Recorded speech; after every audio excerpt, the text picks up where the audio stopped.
जिस लड़की को मैं बचपन से तंग करता आया था वही इस दुनिया की मेन हीरोइन निकली, और वो भी मेरी जान बचाने के लिए। वैसे उससे बचने के चक्कर में मैंने अलग यूनिवर्सिटी में एडमिशन लिया था, लेकिन मुझे क्या पता था कि नए स्टूडेंट्स की वेलकम सेरेमोनी में वो फिर से मिल जाएगी। आंखों में आंसू लेकर उसने मेरा हाथ पकड़ते हुए कहा, तुम मुझे अवॉइड क्यों कर रहे हो? मैं एक रोमांटिक नॉवल में रीइंकारनेट हुआ था, लेकिन मेरी बैड लक देखो, मैं यहाँ सेकंड विलन बना था। इस बॉडी का ओरिजिनल मालिक फैमिली का सबसे लाडला पोता था। एक दिन उसके दादाजी उसके लिए उसका फेवरेट केक लाए। वो उसे लेकर हीरोइन को चिढ़ाने गया, लेकिन लड़की ने गुस्से में पत्थर फेंक दिया जो सीधे उसके सिर पर लगा। आखिर में केक नीचे गिरकर पूरी तरह खराब हो गया। बस वहीं से लड़ाई शुरू हुई।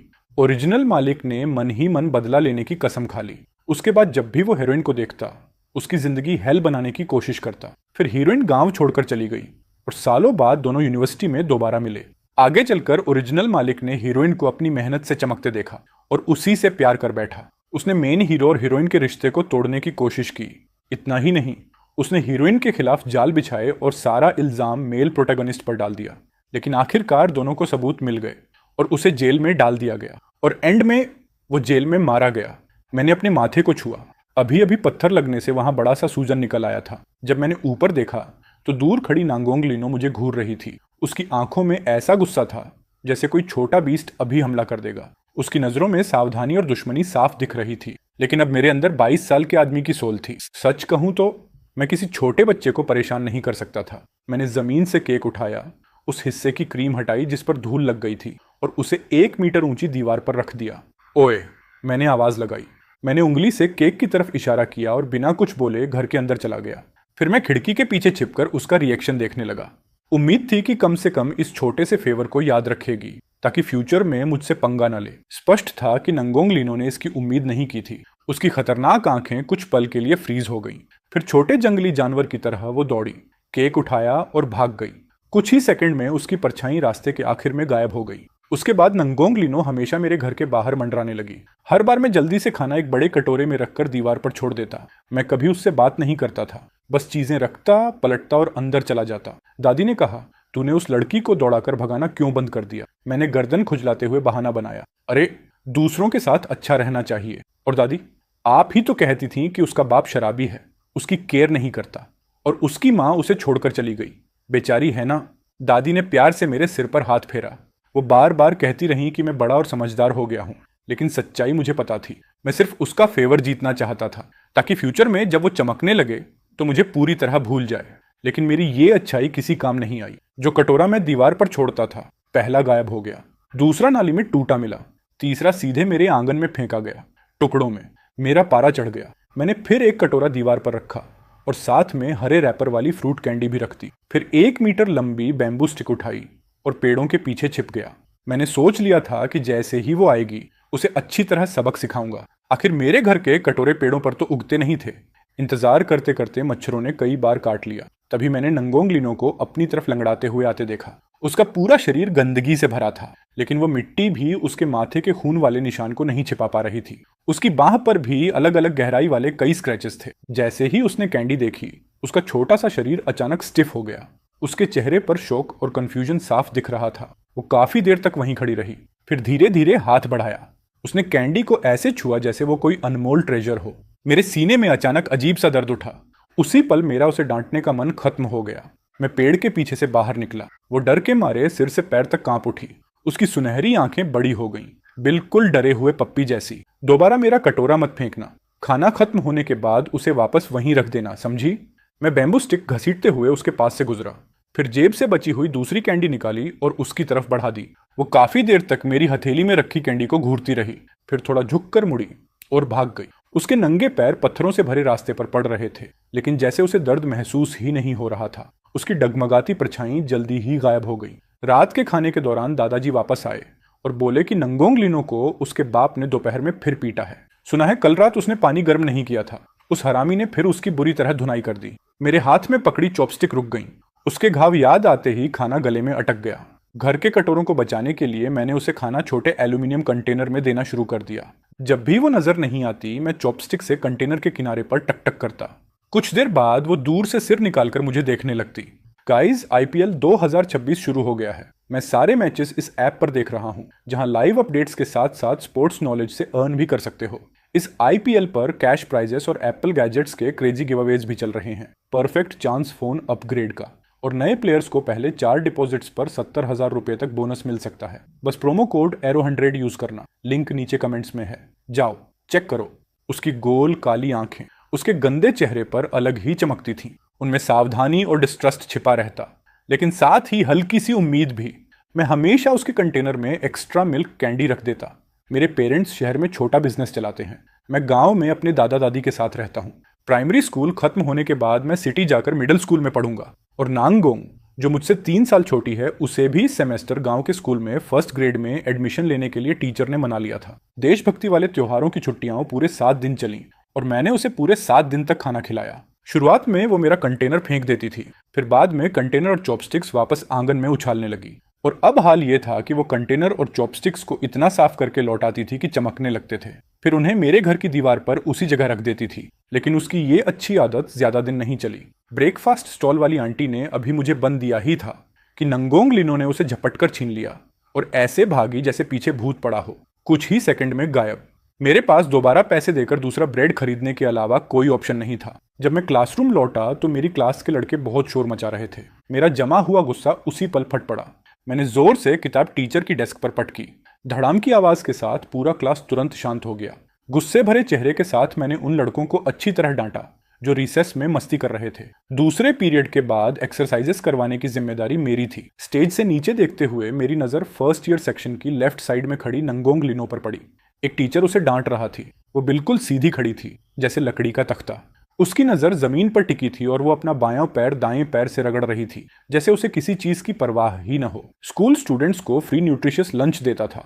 टेस्ट खास नहीं होता था, लेकिन कम से कम पेट भर जाता था। लेकिन नंगोंग लिनो हमेशा 3 बड़े कटोरे खा जाती थी। ऐसे खाना मुंह में ठूंसती जैसे कल दुनिया खत्म होने वाली हो। हर निवाले के साथ अपना मुंह पूरी तरह भर लेती।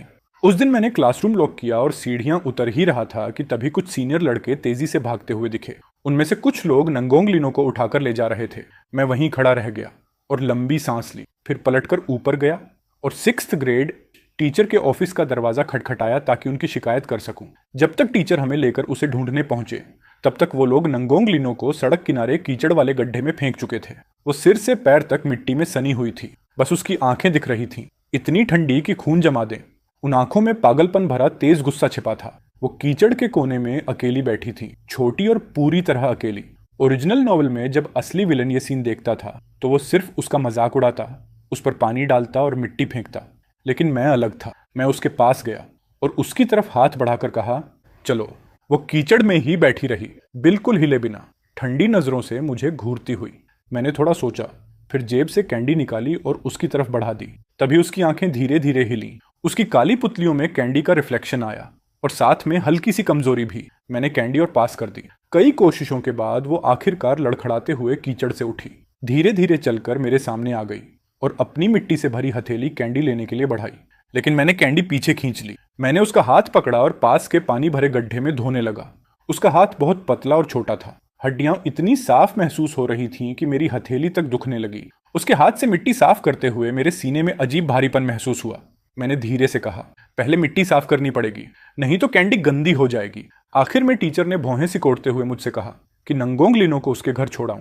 मैंने कहा, टीचर, उसका बाप गांव का शराबी है, नशे में लोगों को मारता है।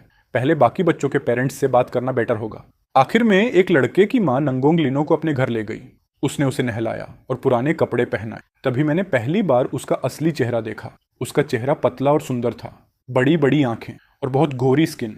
बस वो बहुत दुबली थी, वरना बिल्कुल भी बदसूरत नहीं थी। आखिर नॉवल की प्रोटैगनिस्ट जो थी, वो अपनी पुरानी स्कूल बैग लेकर मेरे पीछे पीछे चल रही थी। मैं रुका और पलटकर उसकी तरफ देखा। सुबह मेरा लंच छीनना मुझे पसंद नहीं आया। अगर दोबारा ऐसा किया ना तो सच में मारूंगा। उसने मुझे नफरत भरी नजर से देखा और भाग गई। मैंने पीछे से चिल्लाकर कहा, कैंडी, और वो तुरंत वापस दौड़ती हुई आई, कैंडी छीनी और फिर भाग गई। अगले कुछ दिनों तक नंगोंग लिनो मेरे घर के पास नहीं आई। जो खाना मैं दीवार पर छोड़ता वो वहीं पड़ा पड़ा मक्खियों से भर जाता। कोई उसे छूता तक नहीं था। मैं सोचने लगा कि शायद मेरी मारने वाली धमकी की वजह से वो मुझसे नाराज है। एक दिन गांव के रास्ते में मेरी मुलाकात नंगोंग लिनो से हुई। एक छोटे बिल्ली के बच्चे को मोटरसाइकिल ने कुचल दिया था। वो खून उगल रहा था और लगातार तड़प रहा था। स्पष्ट था कि वो बचने वाला नहीं था। नंगोंग लिनो उसके पास गई। उसने एक हाथ से उसकी गर्दन पकड़ी और दूसरे से सिर, फिर एक तेज झटके में उसकी गर्दन तोड़ दी ताकि उसकी तकलीफ खत्म हो जाए। मेरे पूरे शरीर में सिहरन दौड़ गई। मैं बिना सोचे एक कदम पीछे हट गया। उसने मुड़कर मेरी तरफ देखा। उसकी आंखों में कोई गर्माहट नहीं थी, सिर्फ ठंडी बेरुखी। लेकिन उसने और कुछ नहीं किया। वो बस मरे हुए बिल्ली के बच्चे को अपनी बाहों में उठाकर पास के जंगल की तरफ चली गई। वहां उसने एक गड्ढा खोदा और उसे दफना दिया। तभी अचानक मुझे समझ आया कि उसने क्या किया था। उस बिल्ली के बच्चे को तड़प तड़प कर मरने देने से बेहतर था कि उसका दर्द एक ही बार में खत्म कर दिया जाए। लेकिन वो अभी 7 साल की भी नहीं थी। आखिर उसने कैसी जिंदगी जी होगी जो उसका दिल इतना बेरहम बन गया। मैंने अपने बैग से एक लंच बॉक्स निकाला और उसे आवाज दी, नांगोंग, ये लंच बॉक्स स्कूल में तुम्हारे लिए है। दोपहर को खाना खत्म करने के बाद इसमें एक और सर्विंग भर लेना ताकि घर ले जा सको। वो बस मुझे घूरती रही। साफ सुथरा रहना जरूरी है, कपड़े बदलना और रेगुलरली नहाना भी। मेरे गले में अजीब सा भारीपन आ गया। मैंने उसका छोटा सा गंदा हाथ पकड़ा और कहा, चल मेरे घर। घर पहुंचकर मैंने सारी बात दादा दादी को समझाई। फिर मैं अपनी पुरानी चीजों में से बचपन के साफ कपड़े ढूंढने लगा। उन्हें उसकी स्कूल बैग में रखा और बाहर एक बड़ी टब जैसी बाल्टी ले आया। फिर स्टेप बाय स्टेप उसे सिखाया कि कपड़े कैसे भिगोते हैं, कैसे रगड़कर धोते हैं, कैसे रिंस करते हैं और कैसे सुखाने के लिए टांगते हैं। वो हर बात बहुत ध्यान से सुन रही थी। जब दादा दादी खाना बना चुके तो उन्होंने उसे अंदर आकर खाने के लिए कहा, लेकिन उसने मना कर दिया। तो मैंने थोड़ा थोड़ा खाना एक छोटे एल्यूमिनियम कंटेनर में डाला और उसे दे दिया। वो मेरे घर के दरवाजे पर उकड़ूं बैठ गई और बिना एक भी टुकड़ा छोड़े सब खा गई। कुछ समय बाद मैंने स्कूल में देखा कि नंगोंग लिनो का बाप उसे पीट रहा था। वो बस कोने में सिकुड़कर बैठी रही, न खुद को बचाया न शिकायत की। टीचर उस आदमी को शांत नहीं कर पा रहे थे। मैं बस उसे चिल्लाते हुए सुन पा रहा था कि उसने किसी के कपड़े टांगने वाले हैंगर और वॉशिंग पाउडर चुरा लिए थे। उसी पल मेरा खून खौल उठा। उसने वो चीजें सिर्फ इसलिए चुराई थीं क्योंकि मैंने उसे कपड़े धोना सिखाया था। मैंने मुट्ठियां भींच ली, फिर इंतजार किया कि वो शराबी सीढ़ियों के पास पहुंचे और अचानक मैं दौड़ता हुआ उसकी पीठ से टकरा गया। ऐसे एक्टिंग की जैसे मैं जल्दी में बाथरूम जा रहा था और बार बार माफी मांगने लगा कि ध्यान नहीं दिया। स्कूल से लौटने के बाद मैंने घर से कुछ साफ ही हैंगर्स और वॉशिंग पाउडर इकट्ठा किया और उन्हें दीवार पर रख दिया। नंगोंग, उसने दीवार के पीछे से सिर बाहर निकाला। मैंने चीजों की तरफ इशारा करके कहा, इन्हें ले जाओ। उसने बाल धो लिए थे और वही अल्ट्रामैन वाली स्वेटशर्ट पहन रखी थी जो मैंने उसे दी थी। पूरी तरह साफ सुथरी लग रही थी। मैंने उसके कानों के पीछे और गर्दन को छूकर कहा, जब चेहरा धो या नहाओ तो इन जगहों को भी अच्छे से साफ करना चाहिए। उसने चुपचाप सिर हिलाया।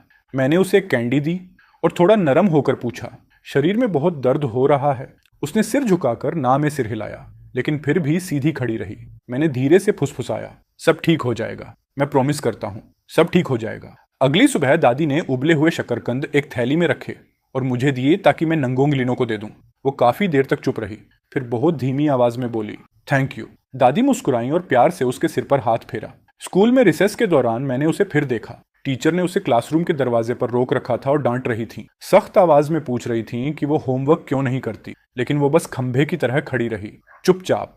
आखिरकार मेरा दिल नहीं माना। जब दादी खेत में कैबेज लगा रही थी तो मैंने नंगोंग लिनो को बुलाया ताकि वो देखकर सीख सके। अगर तुम ये सीख गई तो अपने घर में खुद सब्जियां उगा पाओगी, फिर तुम्हें चोरी नहीं करनी पड़ेगी। वो आखिर तक बहुत ध्यान से सब देखती रही। मैंने उसे खाने की एक प्लेट दी और उसकी पॉकेट में कैबेज सीड्स का छोटा पैकेट रख दिया।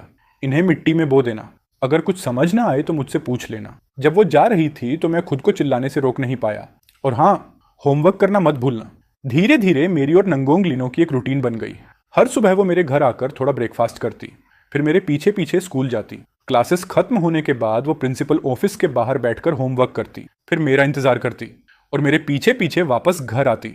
कुछ क्लासमेट्स मजाक उड़ाते थे, कहते थे कि वो मेरी छोटी टेल है, लेकिन उसे फर्क नहीं पड़ता था। लेकिन एक दिन किसी ने उस पर मिट्टी का ढेला फेंक दिया। वो पागलों की तरह उस लड़के पर टूट पड़ी जो उससे आधा सिर लंबा था। उसे जमीन पर गिराकर मारने लगी। मैंने उसे खींचकर अलग किया और डांटना शुरू किया, लेकिन उसने बस धीमी आवाज में कहा, तुम्हारे कपड़े गंदे नहीं होने चाहिए। मैं कुछ पल के लिए वहीं जम गया, फिर उसके कपड़ों से मिट्टी साफ करते हुए बोला, अगर कपड़े गंदे हो जाए तो बस धो लिए जाते हैं, लेकिन अगर तुम्हें चोट लग गई तो दर्द होगा, ताकि कोई उसे दोबारा परेशान न करे। मैंने उससे कहा कि क्लासेस के बाद टीचर्स ऑफिस में मेरा इंतजार किया करे ताकि हम साथ घर जा सकें। ऑटम हार्वेस्ट के दौरान मैं दादा दादी के साथ खेत में शकरकंद निकालने में मदद कर रहा था। मैंने ऊपर देखा तो दूर नंगोंग लिनो चुपचाप खड़ी हमें देख रही थी। मैं दौड़कर घर गया और एक छोटी थैली लेकर आया। उसे देते हुए कहा, 100 तक गिनो, फिर आकर हमारी मदद करना। दादा दादी मेरी मंशा समझ गए। मुस्कुराते हुए उन्होंने भी उसे मदद के लिए बुलाया। वो वहीं खड़ी रह गई, पूरी तरह कंफ्यूज्ड। शायद पहली बार किसी ने उस पर तरस खाए बिना उससे अच्छा व्यवहार किया था। वो काफी देर तक हिली तक नहीं, जब तक मैंने दोबारा नहीं कहा। तब वो झुक गई और हमारे साथ पूरी मेहनत से शकरकंद जमा करने लगी। कुछ समय बाद उसकी लगाई हुई कैबेज उगाई।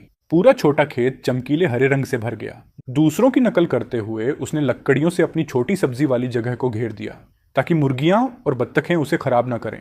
मैं उसकी छोटी खेती देखने गया और दिल से उसकी तारीफ की। तुम्हारी कैबेज तो बहुत अच्छी बढ़ रही है। दादी ने मुझसे कहा कि मैं उसे मूली और पत्ता गोभी के कुछ पौधे दे आऊं। उसने पौधे लिए, फिर काफी देर हिचकिचाने के बाद मुड़ी और अपने घर भाग गई। जब वो वापस आई तो उसके हाथ में साफ पानी से भरा कटोरा था। धीमी आवाज में उसने कहा। मैंने कटोरा और जग धो दिया। मैं मुस्कुराया और उसके बाल उलझा दिए ताकि उसे समझ आ जाए कि सब ठीक है। फिर मैंने कटोरा लिया और पानी पी गया। अभी मैंने कटोरा मेज पर रखा ही था, तभी उसका शराबी बाप दरवाजे से बाहर निकला। नंगोंग लीनो तुरंत पलटी और अपने छोटे से शरीर को फैलाकर मेरे सामने खड़ी हो गई, मुझे बचाने के लिए। मेरा दिल जोर से धड़क उठा। वो उस आदमी से बेहद डरती थी, फिर भी उसका पहला इंस्टिंक्ट मुझे प्रोटेक्ट करना था। मैंने उसके कंधे पर हल्की थपकी दी, उसके बाप को पोलाइटली ग्रीट किया, फिर नंगोंग लीनो से अपना ध्यान रखने को कहा और वहां से चला गया। एक दिन नंगोंग लीनो की टीचर ने मुझे ऑफिस में बुलाया। कारण था, उसने किसी से लड़ाई की थी। टीचर ने मुझे जमकर डांटा और कहा कि मैं उसे कंट्रोल में रखूं। मैंने सीधे जवाब दिया, मैम मैं उसका गार्डियन नहीं हूं, इसलिए आपका लेक्चर सुनना मेरी जिम्मेदारी नहीं है। मैं बस उसी गांव का उसका दोस्त हूं, बस। जब मैं ऑफिस से बाहर निकला तो नंगोंग लीनो दरवाजे पर एबंडेंट पप्पी की तरह खड़ी थी, थोड़ी नाराज, थोड़ी हर्ट। मैंने उसके सिर पर हल्का सा नॉक मारा और डांटते हुए कहा, तुम हद से ज्यादा आगे बढ़ गई थी। अभी जाओ और अपने क्लासमेट से माफी मांगो, वरना दोबारा मुझसे बात मत करना। उसने मेरी तरफ देखा और तोप के गोले की तरह ऑफिस के अंदर भागी। वो दूसरे बच्चे के सामने घुटनों के बल बैठ गई और जोर से चिल्लाई, सॉरी। ऑफिस में मौजूद सब लोग जम गए और मेरी आंखों में तुरंत आंसू भर आए। ये बच्ची सच में मानती थी कि माफी मांगने के लिए घुटनों पर बैठना जरूरी होता है। घर लौटते वक्त मैं उसे लगातार समझाता रहा कि असली अपोलॉजी दिल से होनी चाहिए और किसी के सामने ऐसे घुटनों पर नहीं गिरना चाहिए। जब मैं लगातार बोलता जा रहा था, वो सिर उठाकर मुझे देख रही थी। उसकी आंखें चमक रही थीं और आधे चांद की तरह मुड़ी हुई थीं। उसका पूरा चेहरा खुशी से भरा था। सेमेस्टर खत्म होने के बाद जब हम पढ़ रहे थे, तब मैंने गलती से नंगोंग लीनो का लैंग्वेज टेस्ट देख लिया। उस पर लाल रंग में लिखा हुआ 18 देखकर मेरी आंखें दुखने लगीं। नोवेल में तो हीरोइन जीनियस थी, मुझे यकीन ही नहीं हुआ। पहली क्लास के लैंग्वेज सब्जेक्ट में कोई 18 कैसे ला सकता है। मैंने उससे मैथ पेपर दिखाने को कहा। वो मन मारकर ले आई। उसमें 83 मार्क्स थे। मैंने राहत की सांस ली, कम से कम वो सिर्फ एक सब्जेक्ट में कमजोर थी। फाइनल एग्जाम्स में सिर्फ 2 हफ्ते बचे थे, इसलिए मैंने उससे कहा कि वीकेंड पर मेरे घर आए ताकि पेपर दोबारा सॉल्व करे और जो समझ ना आए वो मैं समझा दूं। मुझे लगा था कि ये मुश्किल जरूर होगा लेकिन मैनेजेबल रहेगा, लेकिन असलियत में ये सूरज को हाथ से ढकने जैसा था। उसे ये भी समझ नहीं आता था, वो भी नहीं। मैंने एक सिंपल याद करने वाला सवाल लाख बार समझाया, फिर भी वो गलत कर देती। मैं इतना फ्रस्ट्रेट हो गया कि 2 दिन तक उसे पढ़ने आने ही नहीं दिया। ऐसा लग रहा था जैसे मुझे नर्व्स शांत करने की मेडिसिन चाहिए। जब फाइनल रिजल्ट्स आए तो मेरे मार्क्स बहुत अच्छे थे और नंगोंग लीनो के लैंग्वेज में 45 और मैथ में 85 आए। उसने काफी इंप्रूवमेंट की थी, इसलिए दिल पर पत्थर रखकर मैंने उसे पढ़ाने की रेस्पॉन्सिबिलिटी जारी रखी। विंटर वेकेशन में वो बहुत तेजी से सीखने लगी। बस लैंग्वेज सब्जेक्ट में कभी कभी अटक जाती थी, बाकी सब पहली बार में समझ जाती। मेरे पेरेंट्स मुझे नए साल पर शहर ले जाने वापस आए। वहां से मैं उसके लिए exercise notebooks, hand writing books और रेफरेंस बुक्स लाया। मैंने पूरी छुट्टियों का होमवर्क उसे देकर रखा। जब मैं जा रहा था वो सड़क के किनारे खड़ी थी, अपनी बड़ी बड़ी उदास आंखों से मुझे देख रही थी। मैंने उसके सिर पर हल्की थपकी दी और मुस्कुराकर कहा, मैं जल्दी वापस आ जाऊंगा और जब लौटूंगा तो तुम्हारे लिए कैंडीज और टॉयज लाऊंगा। जब तक तुम ये नोटबुक्स खत्म करोगी तब तक मैं वापस आ जाऊंगा। उसने सिर हिलाया और वहीं खड़ी रही। वो तब तक मेरी कार को देखती रही जब तक वो नजरों से गायब नहीं हो गई। एक कदम भी नहीं हिली। न्यू ईयर से पहले मैं पेरेंट्स के साथ गांव वापस लौटा और नांगोंग लीनो के लिए फायरवर्क्स, एक स्पिनिंग टॉप और नए शूज लाया। मैंने उसे बॉक्स दिया। वो काफी देर तक उसे पकड़े खड़ी रही, बिना हिले। जब उसने सिर उठाया तो उसकी आंखें लाल थीं और वो रोने वाली लग रही थी। उसकी छोटी नाक भी लाल हो गई थी। मैंने उसके बाल उलझाते हुए कहा, हैप्पी न्यू ईयर। नांगोंग लीनो ने होंठ भींचे और बोली, thank you, happy new year. उसने मेरे दिल को पूरी तरह हिला दिया। मेरे अंदर सॉफ्टनेस और उदासी दोनों एक साथ भर गए। न्यू ईयर वाले दिन मैं उसे अपने कजन और गांव के बाकी बच्चों के साथ लैंटर्न लेकर घर घर न्यू ईयर विशेष देने ले गया। जब हम लौटे तो हमारी पॉकेट्स कैंडीज और गिफ्ट मनी से भरी हुई थी। मैंने अपना सारा हिस्सा उसे दे दिया और कहा कि घर जाकर अच्छे से न्यू ईयर एंजॉय करे। घर लौटने पर मेरा 4 साल का कज़न बड़ी बड़ी आंखों से मुझे देखने लगा और बोला, अरे भैया, मेरी बहन कहती है कि मैं तुम्हें ऐसा ना बुलाऊं, तो फिर तुम्हें क्या बोलूं। मैं 1 सेकंड के लिए फ्रीज हो गया। फिर मुझे एक साथ हंसी और गुस्सा दोनों आ गए। ये छोटी शैतान, मैं मन ही मन बड़बड़ाया। नए साल पर भी झगड़ा ढूंढ रही है। समय उड़ता चला गया। नंगोंग लीनो ने कभी नए शूज पहनने की हिम्मत नहीं की, लेकिन उसमें जबरदस्त बदलाव आ गया था। उसके ग्रेड्स आसमान छूने लगे। फाइनल एग्जाम्स में उसने सारे सब्जेक्ट्स में फुल मार्क्स लिए और सेकंड ग्रेड में पहुंचते ही क्लास मॉनिटर बन गई। उसके कपड़े पुराने जरूर थे, लेकिन हमेशा बिल्कुल साफ रहते थे। जब वो थर्ड ग्रेड में थी, उसकी टीचर एक दिन मुझसे मिली। उन्होंने बताया कि नंगोंग लीनो ने फ्रेंड नाम की एक ऐसे लिखी थी और वो पूरी ऐसे मेरे बारे में थी। टीचर ने कहा कि उसे पढ़कर कई टीचर्स रो पड़े थे, लेकिन नांगोंग लीनो ने उसे क्लास में एग्जाम्पल की तरह इस्तेमाल नहीं करने दिया, क्योंकि उसे डर था कि कोई और मुझे उसका भाई बनाकर उससे छीन ना ले। मैं हमेशा सोचता था कि जैसे ही उसकी असली माँ उसे लेने आएगी, सब ठीक हो जाएगा। चंद्र कैलेंडर के आखिरी महीने की 28वीं रात उसने नांगोंग लीनो के हाथ बांधे और उसे बीम से लटकाकर पीटा। जब तक पड़ोसी पहुंचे, वो बेहोश हो चुकी थी। उसे तुरंत हॉस्पिटल ले जाया गया। उसकी 2 पसलियां टूट चुकी थीं, पिंडली में फ्रैक्चर था, दोनों हाथ डिसलोकेट हो चुके थे और अंदरूनी ब्लीडिंग भी हल्की थी। चाइनीज न्यू ईयर की रात मैं उसे हॉस्पिटल में देखने गया। वो हॉस्पिटल बेड पर बैठी थी, सुन्न खोई हुई, जैसे उसकी आत्मा कहीं और हो। लेकिन जैसे ही उसने मुझे देखा, उसकी आंखों में धीरे धीरे थोड़ी चमक वापस आ गई। मैं उसके पास गया, सावधानी से उसे गले लगाया और धीरे से दिलासा देते हुए कहा, शांत रहो, सब ठीक हो जाएगा। क्योंकि वो न्यू ईयर पर हॉस्पिटल से बाहर नहीं जा सकती थी, इसलिए मैंने उसके लिए नए कपड़े और नए शूज खरीदे। स्नैक्स और लकी मनी भी लाकर उसके बेड के पास रख दिए। उसने बिना किसी एक्सप्रेशन के मुझे देखा और बस इतना कहा, थैंक यू। कुछ ही समय बाद नंगोंग लीनो की बायोलॉजिकल मदर हॉस्पिटल आई और उसे अपने साथ ले गई। मैं हॉस्पिटल के बाहर खड़ा उनकी कार को दूर जाते हुए देखता रहा। मेरे दिल में राहत भी थी और एक खालीपन भी। नंगोंग लीनो, उम्मीद करता हूं अगली बार जब हम मिले, तब तक तुम्हें खुशी मिल चुकी हो। पलक झपकते ही 10 साल गुजर गए। मैं कुनान यूनिवर्सिटी में दाखिल हो गया और थर्ड ईयर स्टूडेंट बन गया। वेलकम सेरेमनी वाले दिन धूप जानलेवा थी। मैं और मेरी रूममेट लाइन में खड़े खड़े इस हरामी गर्मी को कोस रहे थे। तभी स्टेज से एक जानी पहचानी आवाज सुनाई दी। अब नेशनल स्कॉलरशिप लेने के लिए स्टेज पर आएंगी नंगोंग लीनो। हेलो एवरीवन, मैं फर्स्ट ईयर रिप्रेजेंटेटिव नांगोंग लीनो हूँ। मैं वहीं जम गया। मैंने झटके से स्टेज की तरफ देखा।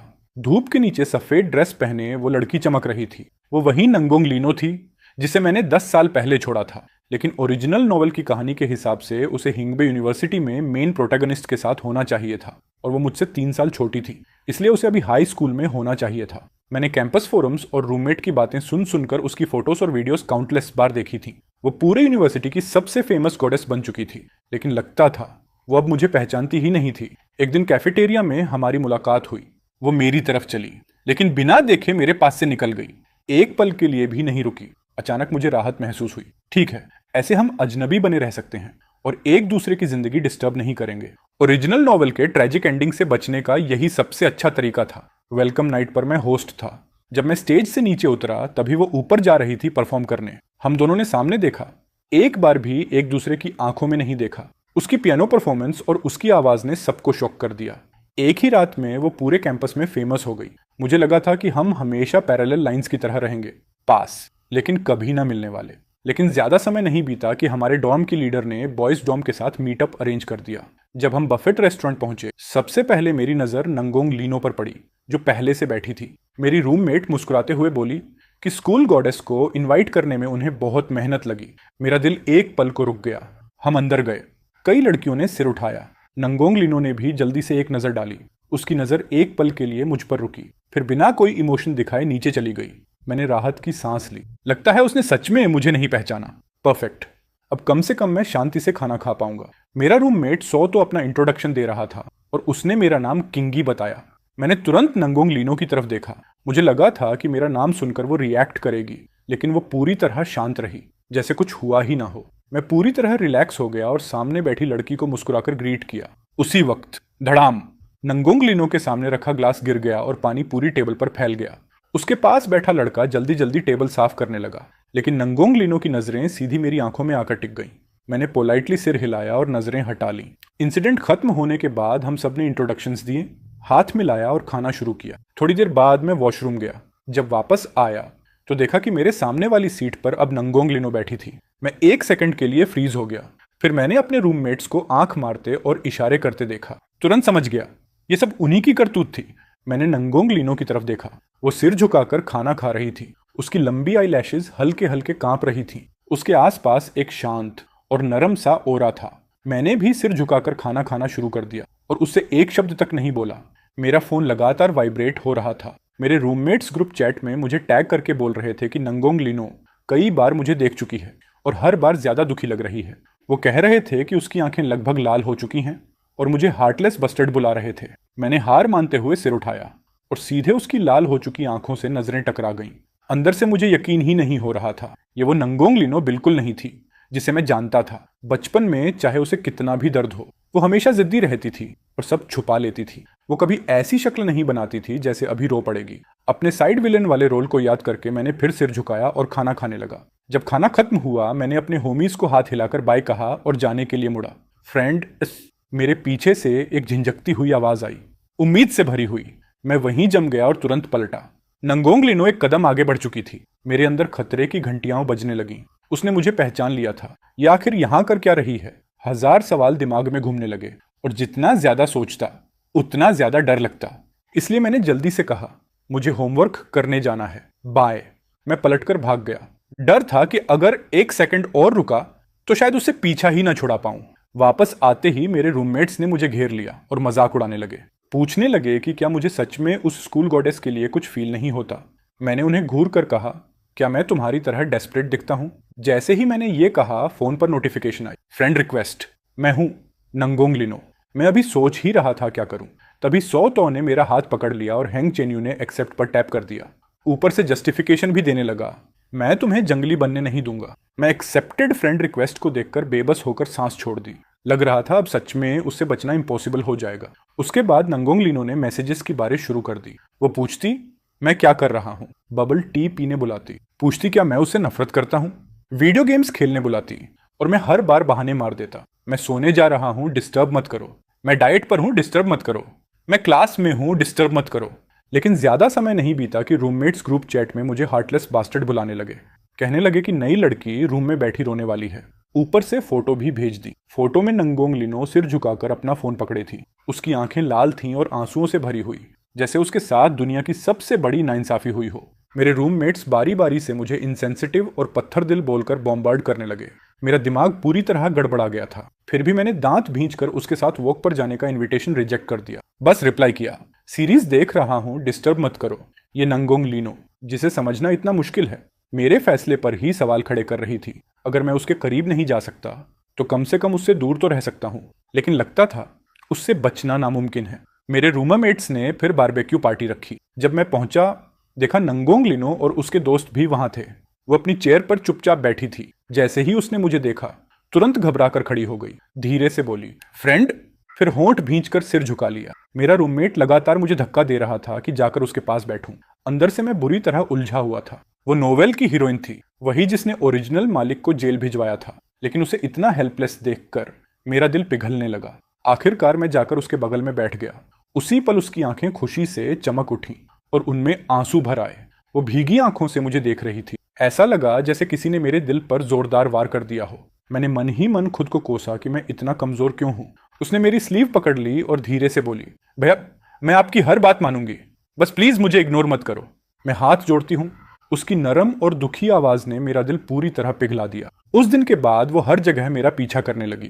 क्लास खत्म होते ही वो क्लासरूम के बाहर खड़ी मिलती और खुशी से बुलाती, फ्रेंड किंगी। उसकी आंखें चमकती रहती। वो इतनी क्यूट और ओबीडियंट लगती कि उसे देखकर अपने आप दया आ जाती। एक दिन वो फिर क्लासरूम के बाहर मेरा इंतजार कर रही थी। उसने मेरा हाथ पकड़कर मुझे बगल के खाली रूम में खींच लिया। सिर झुकाकर और पैर घसीटते हुए धीरे से बोली, आज मेरा बर्थडे है, क्या आप मेरे साथ सेलिब्रेट करेंगे? फिर उसने सिर उठाया। उसकी आंखें उम्मीद से चमक रही थीं। मेरे सीने में अजीब दर्द सा उठा। अगर आज मैं मान गया तो हमेशा मानता रहूंगा। ये बीमारी है और मुझे इसे ठीक करना होगा। मैंने तुरंत फोन निकाला और उसे 280 ट्रांसफर कर दिए। फिर कहा, जाकर केक खरीद लो, तुम्हारे फ्रेंड की क्लास है, अच्छी बच्ची बनो। ये कहकर मैंने दिल पर पत्थर रखा और वापस क्लासरूम चला गया। लेकिन आखिर में मेरे हर रूममेट ने मुझे एक एक कोहनी मारी और इनह्यूमन बुलाया। उन्होंने क्लासरूम के बाहर इशारा किया। तभी मैंने नंगोंग लिनो को देखा। वो वहां खड़ी थी, लाल आंखों के साथ, लगभग रोने वाली। मेरे तीनों होम आइज बिना कुछ बोले मेरा सामान उठाकर मुझे धक्के देते हुए उसके पास ले गए। मैंने हार मानकर लंबी सांस ली और कहा, चलो ठीक है, बताओ बर्थडे कैसे सेलिब्रेट करना है। तुरंत उसके चेहरे पर मुस्कान आ गई। उसकी आंखों की सारी उदासी गायब हो गई। उस दिन उसने मुझे जबरदस्ती कैरोसेल पर बैठाया, कॉटन कैंडी खिलाई और एक पागल घूमने वाली राइड पर भी ले गई। उसने मेरी पूरी हालत खराब कर दी। लेकिन जब हम टैक्सी से उतरे और सामने 4 स्टार होटल देखा तो मुझे लगभग हार्ट अटैक आ गया। मैं सिर से पैर तक कांपते हुए बोला, अरे लड़की, इसका मतलब क्या है। उसने अपना निचला होंठ दबाया और मुझे कनखियों से देखते हुए धीरे से कहा, इंटरनेट पर नहीं कहते कि 18 के बाद सब अलाउड होता है। उसने बात पूरी नहीं की, लेकिन मतलब बिल्कुल साफ था। मेरी हालत खराब हो गई। मैं डर के मारे तुरंत भागा और वापस टैक्सी में घुस गया। ड्राइवर से चिल्लाकर कहा, भाई जल्दी गाड़ी भगाओ। मैं ऐसे डॉम वापस भागा जैसे मेरे पीछे मौत पड़ी हो। वहां पहुंचते ही मैंने उसे एक बहुत सीरियस मैसेज भेजा ताकि सब साफ हो जाए। मैंने लिखा कि हम सिर्फ यूनिवर्सिटी क्लासमेट्स हैं और कुछ नहीं। उस रात मुझे नाइटमेयर आया। मैंने सपना देखा कि नंगोंग लीनो मेरी गर्दन पकड़कर मुझे गले लगाए मुस्कुरा रही है और डरावनी आवाज में कह रही है, फ्रेंड, अब आप मुझसे भाग नहीं सकते। मैं झटके से उठ बैठा। सबसे पहले मेरी नजर रूममेट हुआंग चेन्यो पर पड़ी। वो मुझे ब्लेम वाली नजर से देख रहा था और बोला, नंगोंग लीनो कल रात भर रोती रही, कंबल के अंदर छुपकर। पूरा डॉर्म जान गया। मैंने तुरंत फोन उठाया। उसने मुझे ढेर सारे मैसेजेस भेजे थे। वो बार बार माफी मांग रही थी, कह रही थी कि वो सच में मुझे पसंद करती है और मिन्नत कर रही थी कि मैं उसे इग्नोर ना करूं। मैं लगभग इमेजिन कर सकता था कि वो रोते हुए ये मैसेजेस लिख रही होगी। मुझे इतना गिल्ट हुआ कि बिना सोचे मैंने रिप्लाई कर दिया, मैं नाराज नहीं हूं। मैसेज भेजते ही मेरा मन किया खुद को थप्पड़ मार दूं। उसके बाद तो वो और भी ज्यादा ओपनली मेरे आसपास घूमने लगी। सुबह डॉर्म्स के नीचे मेरा इंतजार करती और ब्रेकफास्ट लाती। जब उसकी क्लासेस नहीं होती तो मेरी क्लासेस में साथ बैठती। लाइब्रेरी में मेरे लिए सीट सेव करती। कभी कभी बबल टी और मलाटंग भी मंगवाती। मेरे रूममेट्स लगातार कहते रहते कि वो कितनी केयरिंग है, लेकिन सिर्फ मुझे पता था कि ये स्वीट बर्डन कितना बड़ा हेडेक था। एक दिन उसने मुझे प्लेग्राउंड पर वॉक के लिए बुलाया।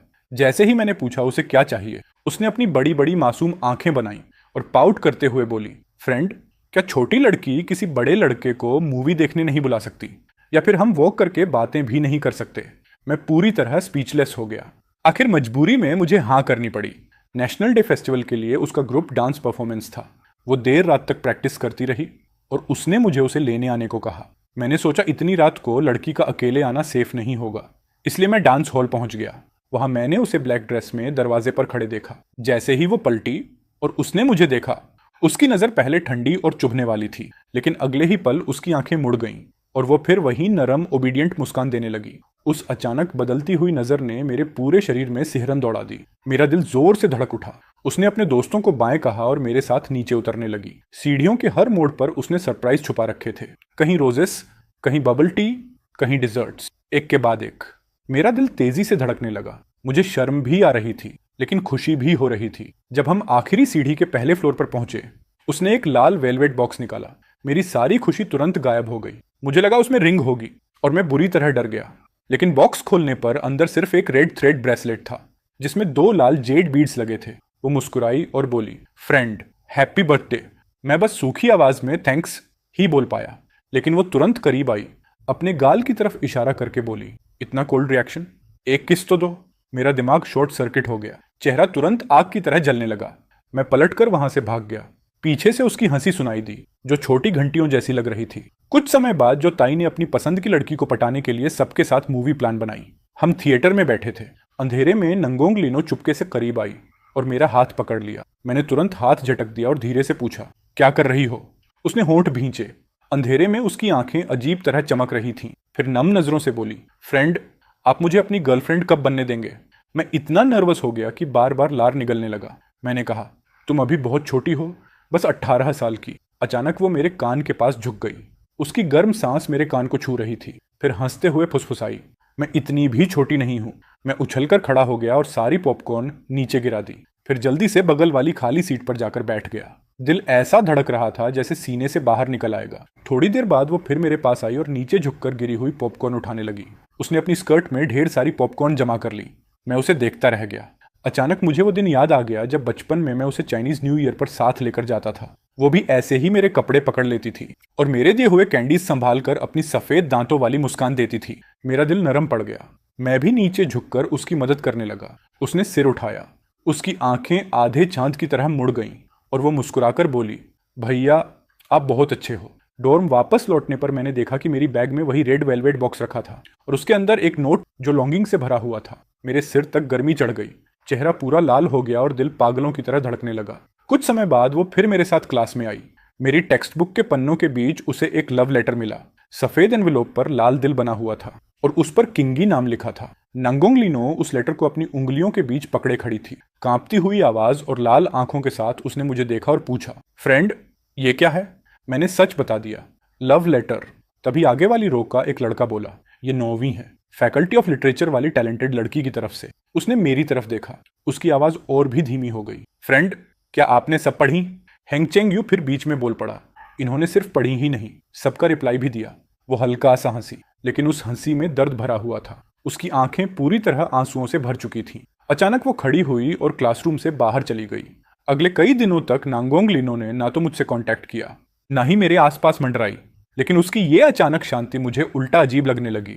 ऐसा महसूस हो रहा था जैसे कुछ मिसिंग हो। मेरे रूममेट्स मुझे गालियां देते रहते, कहते मैं ऐसा बास्टर्ड हूं जिसे टॉक्सिक बिहेवियर पसंद है। वो बोलते कि जाकर उसे मना लूं, लेकिन मैं नहीं गया। नेशनल डे सेलिब्रेशन की आर्टिस्टिक परफॉर्मेंस वाले दिन पता नहीं क्यों मैंने वो लाल धागे वाला ब्रेसलेट पहन लिया। स्टेज के नीचे लोगों का समंदर था, मुझे पता था वो मुझे देख नहीं सकती, फिर भी मैंने वो ब्रेसलेट पहना। जब मैंने उसे स्टेज पर इतनी चमक के साथ परफॉर्म करते देखा तो अचानक मेरे अंदर अजीब सी जेलसी भर गई। परफॉर्मेंस खत्म होते ही मैं सीधा बैक स्टेज भागा। जैसे ही वो ड्रेसिंग रूम में घुसने वाली थी, मैंने उसके सिर पर कोट डाल दिया और उसे छोटे से चेंजिंग रूम में धकेल दिया। मैंने कहा, पहले कपड़े बदल लो। लेकिन मैं कुछ और बोल पाता उससे पहले बैक स्टेज मैनेजर ने मुझे बाहर निकाल दिया।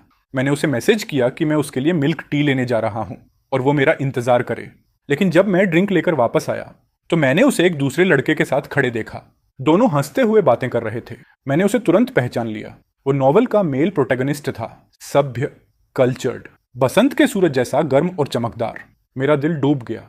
अगर प्रोटैगनिस्ट भी अब उसके पीछे आ चुका है तो मैं आखिर उम्मीद किस बात की कर रहा था? मैंने मिल्क टी सीधा कूड़ेदान में फेंक दी और वापस मुड़ गया। यूनिवर्सिटी लौटने के बाद काउंसलर ने कुछ स्टूडेंट्स को हिंगबे यूनिवर्सिटी में 1 साल के एक्सचेंज प्रोग्राम का मौका दिया। एप्लीकेशन फॉर्म हाथ में पकड़े पकड़े मैंने खुद को मेंटली 2 थप्पड़ मारे। अब क्या सोच रहा है वे? प्रोटैगनिस्ट आ चुका है। अगर अब भी नहीं भागा तो ओरिजिनल मालिक की तरह मेरा भी वही ट्रेजिक एंडिंग होगा। डेडलाइन वाले आखिरी दिन मैंने फॉर्म भरकर जमा कर दिया। मैं लाइब्रेरी में पढ़ रहा था। अभी अभी उस लड़की को बाय कहा था जिसने मुझे लव लेटर दिया था। तभी अचानक कोई मेरे सामने आकर बैठ गया। फ्रेंड। उसकी आवाज बर्फ जैसी ठंडी थी, पहले वाली सॉफ्ट और स्वीट टोन से बिल्कुल अलग। आखिरी शब्द ऐसे निकला जैसे दांत भींच कर बोला गया हो, गहरे रिजेंटमेंट से भरा हुआ। वाह फ्रेंड, बड़े पॉपुलर हो ना। बताइए फ्रेंड, इन दिनों एक बार भी मेरा ख्याल नहीं आया। मैंने उसकी तरफ देखा। उसकी आंखों की सारी सॉफ्टनेस गायब हो चुकी थी। अब उनमें सिर्फ क्रूरता और जंगलीपन बचा था। पता नहीं क्यों, लेकिन मैं टेंस हो गया। मन मारकर मैंने जवाब दिया, नहीं। वो धीरे धीरे खड़ी हुई और मेरा ठुड्डी पकड़ने के लिए हाथ बढ़ाया। मेरे पूरे शरीर में पसीना छूट गया, रोम रोम खड़ा हो गया। बहुत डरावना था। वो धीरे से मेरे करीब झुकी। उसकी सांसों में मिठास थी। डॉक्टर, मेरे छोटे फ्रेंड को मैं पसंद क्यों नहीं हूं? मैंने उसका हाथ हटाने की कोशिश की, लेकिन दूसरे हाथ से उसने मेरे कान की लोब पकड़ ली और धीरे धीरे सहलाने लगी। फिर मुस्कुराकर बोली, एक वक्त का खाना भी पूरा तन मन देकर चुकाना चाहिए। फ्रेंड, मुझे अपना कर्ज चुकाने दो। मैं वहीं जम गया। ऐसा लगा जैसे मेरी आत्मा शरीर से बाहर निकल जाएगी। तो उसे शुरू से ही सब पता था। वो बस मेरे साथ खेल रही थी। मैंने दांत भींच कर कहा, सुन बच्ची, तुम्हारे फ्रेंड को खिलौना बनना पसंद नहीं, इस बार छोड़ रहा हूं। लेकिन वो और जोर से हंसने लगी। थैंक यू फ्रेंड, मेरी जान बख्शने के लिए। अगर ऐसा है तो मैं खुद को आपको सौंप देती हूँ। मैं पैनिक में आ गया। उसी दिन मैंने सामान पैक किया और जल्दी से हिंबे यूनिवर्सिटी निकल गया। मुझे लगा हजारों किलोमीटर दूर भागकर उससे बच जाऊंगा। लेकिन जैसे ही ट्रेन से उतरा और स्टेशन से बाहर निकला, मैंने नंगोंग लीनो को देख लिया। वो सीढ़ियों के आखिर में खड़ी थी, ऊपर मेरी तरफ देखकर मुस्कुरा रही थी। मैंने हार मानते हुए लंबी सांस ली। अब सीरियस बात करना जरूरी था। हम एक कैफे में जाकर बैठे। पूरी शांति के साथ उसने मेरा हाथ पकड़ लिया और मुस्कुराकर बोली, कितने समय बाद मिले भैया? मैंने भी फॉर्मल तरीके से जवाब दिया, हाँ, काफी समय हो गया। लेकिन अंदर से मेरा दिमाग पूरी तरह उलझा हुआ था। उसने नम आंखों से मुझे देखा। फ्रेंड, मैं इतने चमकदार स्टेज पर खड़ी थी, क्या आपने मुझे देखा? फ्रेंड, आप मुझे लेने क्यों नहीं आए? मैंने उल्टा सवाल किया, मैं तुम्हें लेने क्यों आता? उसके शांत चेहरे का एक्सप्रेशन एक पल में टूट गया। अंदर छुपा पागलपन बाहर आ गया। फ्रेंड, पूरे 10 साल बीत गए। क्या आपने कभी मेरे बारे में सोचा क्या आप मुझसे नफरत करते हो? आपने मुझसे झूठ क्यों बोला? वो लगातार मेरी आंखों में देखती रही। उसकी नज़र बेहद तीखी थी। फिर अचानक वो मुस्कुराई। फ्रेंड, मैंने फर्स्ट ईयर से सीधे third year high school jump किया, सिर्फ जिनपे ही आने के लिए। लेकिन आप वहां नहीं थे, तो मैंने दोबारा एग्जाम दिया और कुनान चली गई। अपने फ्रेंड का पीछा करना बहुत मुश्किल था। मैं पूरी तरह स्टंड रह गया। ये जानकारी बहुत ज्यादा थी। मुझे समझ ही नहीं आया क्या रिएक्शन दूं। मैंने बस पूछा, तुम आखिर चाहती क्या हो? वो मुस्कुराई, कुछ नहीं, मैं बस अपने फ्रेंड का खाना चुकाना चाहती हूँ। एहसान चुकाना? मासूम बनकर मेरे साथ खेलना, ऐसे चुकाती हो तुम मेरा एहसान? उसका चेहरा तुरंत अंधेरा पड़ गया। मुझे दोबारा छोटे फ्रेंड मत बुलाना, मैं तुम्हारा फ्रेंड नहीं हूँ। मैं कोई तुम्हारा छोटा फ्रेंड नहीं हूँ। इतना कहकर मैं उठ गया और उसे कैफे में अकेला छोड़कर चला गया। लेकिन वो गई नहीं। वो मेरी यूनिवर्सिटी के गेट पर उकड़ू बैठी रही जब तक मैं बाहर नहीं आता। वो हिलने वाली नहीं थी। आसमान धीरे धीरे अंधेरा हो गया। फिर भारी बर्फबारी शुरू हो गई और टेम्परेचर तेजी से गिरने लगा। किसी ने सोशल मीडिया पर भी पोस्ट कर दिया कि एक लड़की इस कड़कड़ाती सर्दी में यूनिवर्सिटी गेट पर पूरी दोपहर किसी के इंतजार में बैठी है। हाँ, मेरा ये सॉफ्ट हार्ट एक दिन मेरी बर्बादी बनेगा। आखिरकार मैं खुद को रोक नहीं पाया और भागता हुआ बाहर निकला। नांगोंग लीनो, मैंने चिल्लाकर पुकारा। वो लगभग बर्फ का पुतला बन चुकी थी। उसने सिर उठाया। ठंड से उसका चेहरा लाल था, होंठ बैंगनी पड़ चुके थे, लेकिन फिर भी वो जीत वाली स्माइल दे रही थी। मुझे पता था, इतने नरम दिल वाले भगवान मुझे इग्नोर नहीं कर सकते। जैसे ही वो खड़ी हुई, पूरा शरीर लड़खड़ाकर सीधे मेरी बाहों में गिर पड़ा। मैंने तुरंत उसे संभाला और उसका माथा छुआ। वो आग की तरह तप रहा था। उसे तेज बुखार था। मैं उसे हॉस्पिटल ले जाना चाहता था, लेकिन वो पूरी ताकत से मुझसे चिपक गई। मैं नहीं जाऊंगी, तुम मुझे हॉस्पिटल में छोड़कर चले जाओगे। मेरे पास कोई ऑप्शन नहीं बचा। मैंने ऑनलाइन एक होटल बुक किया और टैक्सी से उसे वहां ले गया।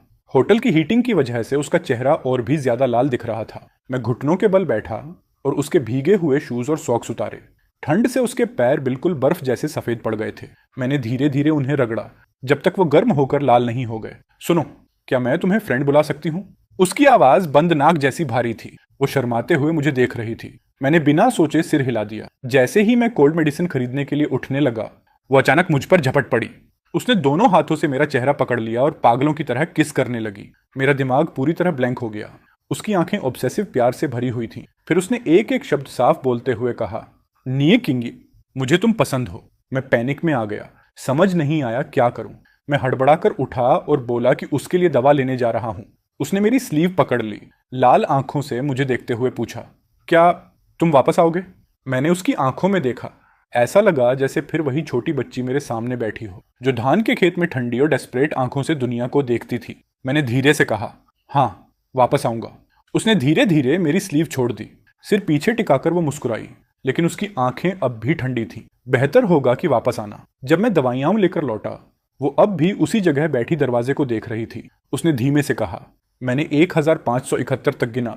फ्रेंड, अगर तुमने मुझे फिर छोड़ दिया तो मैं सच में पागल हो जाऊंगी। मेरे दिल में दर्द सा उठा। मैं उसके पास गया और उसे गले लगा लिया। आखिरकार मैंने मान लिया। ओरिएंटेशन सेरेमनी में उसे पहली बार देखने के उसी पल से मेरे फीलिंग्स बदल चुके थे। बचपन में मुझे उस पर तरस आता था और उसे प्रोटेक्ट करना मेरी जिम्मेदारी लगता था, लेकिन अब मैं सच में उससे प्यार करने लगा था। और अगर ऐसा है तो फिर कोशिश क्यों ना करूं, उसके साथ ये रास्ता क्यों ना चलूं। मैंने पुनर्जन्म लिया। उस दिन जब मेरे पिता ने मुझे लात मारकर जमीन पर गिरा दिया था, मेरे घुटने छिल गए थे और माथा दीवार से टकराया था। चक्कर आने के बाद मुझे एहसास हुआ कि मैं फिर से 7 साल की उम्र में लौट आई हूँ। मैं उस समय में वापस आ गई थी जब सारी ट्रेजेडी अभी शुरू भी नहीं हुई थी। पिछली जिंदगी में पहला आधा हिस्सा मैंने अपने पिता के अब्यूज में बिताया और दूसरा आधा नी किंग्स की हैरेसमेंट में। वो मेरी चीजें छीन लेता था, दूसरों को मुझे तंग करने के लिए उकसाता था, और बड़े होने के बाद भी उसने मेरा पीछा नहीं छोड़ा। आखिर में मेरी मौत बहुत बुरी हुई, लेकिन इस जिंदगी में सब बदल गया। मैंने उसके सिर पर पत्थर मारा, लेकिन उसने पिछली जिंदगी की तरह मेरे सामने केक नहीं कुचला। उल्टा उसने केक उठाया, गंदी जगह साफ की और दीवार पर रखकर मुझे लेने का इशारा किया। वही केक जिसे खाने की इच्छा मुझे पिछली जिंदगी में हमेशा रही थी, लेकिन जिसका एक टुकड़ा भी मुझे कभी नहीं मिला। वो इतना मीठा था कि मेरी आंखों में आंसू आ गए। वो मेरे लिए खाने का बचा हुआ हिस्सा बचाकर रखता था, मुझे कैंडीज देता था। उस कैंडी को मैंने मेडिसिन बॉटल में छुपाकर कई सालों तक अपने साथ रखा। वो बहुत अच्छा है। उसने मुझे स्वीट पोटैटोज दिए, एग्स दिए, वेजिटेबल्स उगाना सिखाया। उसने मुझे कपड़े धोना, पढ़ना, लिखना सिखाया। वैसे मैं जानबूझकर खराब मार्क्स लाती थी ताकि वो मुझे ट्यूशन पढ़ाए। मुझे उसकी परेशान और हताश शक्ल देखना अच्छा लगता था। किसी का मेरे लिए इतना कंसर्न दिखाना मैंने पहले कभी महसूस नहीं किया था। मैंने एक ऐसे लिखा था, मेरा फ्रेंड। मैंने उसमें उसके बारे में सब कुछ लिखा। टीचर उसे पूरी क्लास के सामने एग्जाम्पल की तरह पढ़ना चाहती थी, लेकिन मैं भागकर उनसे विनती करने लगी कि वो ऐसा ना करें। मुझे डर था, अगर बाकी लोगों को पता चल गया कि वो कितना अच्छा है तो कोई उसे मुझसे छीन लेगा। वो मेरा फ्रेंड है और सिर्फ मेरा ही हो सकता है। जब वो शहर से वापस आया तो मेरे लिए फायरवर्क्स, एक स्पिनिंग टॉप और नए शूज लाया। मैंने उन्हें पहनना भी नहीं चाहा। मैंने उन्हें तकिए के पास रख दिया। सोचा था न्यू ईयर की सुबह पहनूंगी, लेकिन जब मैं सुबह उठी तो मेरे पिता उन्हें चूल्हे में फेंक कर राख बना चुके थे। मेरा पिता पागल है। उसने मुझे मजबूर किया कि मैनी किंग्स को धोखे से घर बुलाऊं ताकि वो उसे जिंदा दफना सके। मैंने एक ईंट उठाई और सीधे अपने बाप के सिर पर दे मारी। मैं उसे मार डालना चाहती थी ताकि ये सब हमेशा के लिए खत्म हो जाए, लेकिन मैं बहुत छोटा थी। उसने मुझे लटका दिया और बेरहमी से पीटना शुरू कर दिया, और जब मैं बेहोश होने ही वाली थी तभी मैंने नी किंग्स को भागते हुए अंदर आते देखा। उसने स्पाइडरमैन वाली पैजामा पहन रखी थी। चेहरे पर डर और बेचैनी साफ दिख रही थी। उसने तुरंत अपनी पैजामा उतारकर मुझे ढक दी। उसी पल मुझे समझ आ गया, वो मेरी मुक्ति है, इस जिंदगी में मेरी इकलौती ऑब्सेशन। न्यू ईयर की रात से पहले वो हॉस्पिटल में मुझसे मिलने आया। वो मेरे लिए नए कपड़े, नए शूज और सेलिब्रेशन के पैसे लेकर आया था। मैंने उसके घर फोन किया। मैं चाहती थी कि वो मुझे लेने आए। उसने कहा था कि वीकेंड पर आएगा, लेकिन वो नहीं आया।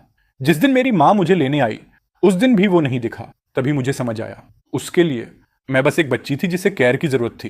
तो मैंने फैसला किया, मैं बड़ी बनूंगी, इतनी बड़ी कि उसके बराबर खड़ी हो सकूं। मैंने क्लासेस स्किप करके एडवांस स्टडी की, पागलों की तरह पढ़ाई की। हाई स्कूल के फर्स्ट ईयर में ही मैं हिंगबे यूनिवर्सिटी पहुंच गई, लेकिन वो वहां नहीं था।